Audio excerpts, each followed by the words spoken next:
حضرت ابن عباس رضی اللہ عنہما سے روایت ہے، کہا نبی صلی اللہ علیہ وآلہ وسلم کے عہد میں مسیلمہ کذاب مدینہ منورہ آیا اور یہ کہنا شروع کر دیا، اگر محمد صلی اللہ علیہ وآلہ وسلم اپنے بعد یہ سارا معاملہ مجھے سونپ دیں تو میں ان کی پیروی اختیار کر لوں گا۔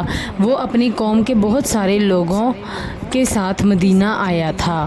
نبی صلی اللہ علیہ وآلہ وسلم اس کے پاس تشریف لے آئے۔ آپ کے ساتھ ثابت بن قیس بن شماس رضی اللہ عنہ تھے۔ نبی صلی اللہ علیہ وآلہ وسلم کے ہاتھ میں کھجور کی شاخ کا ایک ٹکڑا تھا، یہاں تک کہ آپ آ کر مسیلمہ اور اس کے ساتھیوں کے پاس ٹھہر گئے۔ آپ صلی اللہ علیہ وآلہ وسلم نے فرمایا، اگر تم مجھ سے یہ لکڑی کا ٹکڑا بھی مانگو تو میں تمہیں نہیں دوں گا، اور میں تمہارے متعلق اللہ تعالیٰ کے حکم سے کسی صورت تجاوز نہیں کروں گا۔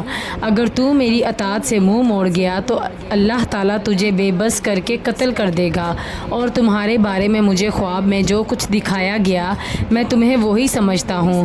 یہ ثابت بن قیس بن شماس ہیں اور میری طرف سے یہی تمہیں جواب دیں گے۔ پھر آپ اس سے رخ پھیر کر تشریف لے گئے۔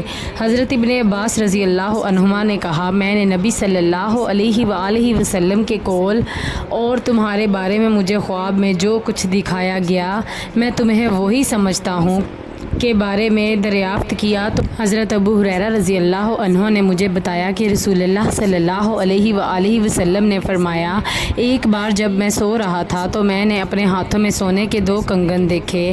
ان کی حالت نے مجھے تشویش میں ڈال دیا، تو خواب ہی میں میری طرف وحی کی گئی کہ آپ انہیں پھونک ماریں۔ میں نے پھونک ماری تو وہ دونوں اڑ گئے۔ میں نے ان کی تعبیر کی کہ یہ 2 کذاب ہیں جو میرے بعد نکلیں گے، ایک صنعاء کا رہنے والا اسود انسی اور دوسرا یمامہ کا مسیلمہ۔